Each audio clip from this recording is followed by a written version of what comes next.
Hello everyone, in today's video we're going to see how you can remove payment method on Prizepicks. So the first thing to note is that you can only remove a payment method 60 days after you've made an initial deposit from it. What that basically means is if you're trying to delete it 35 days or 30 days after you made a deposit, that won't work. So to remove a payment method, you'd have to wait 60 days first.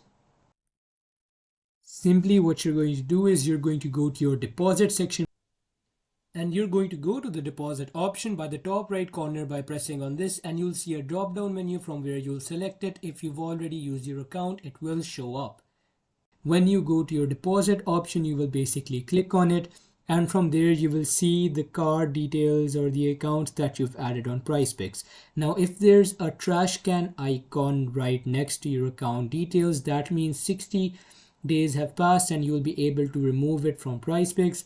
If the trash can icon is not present, that means you won't be able to remove it. So if the trash can icon is present, that means 60 days have passed. You will just simply press on the trash can icon, confirm it, and remove the payment method from Prizepicks.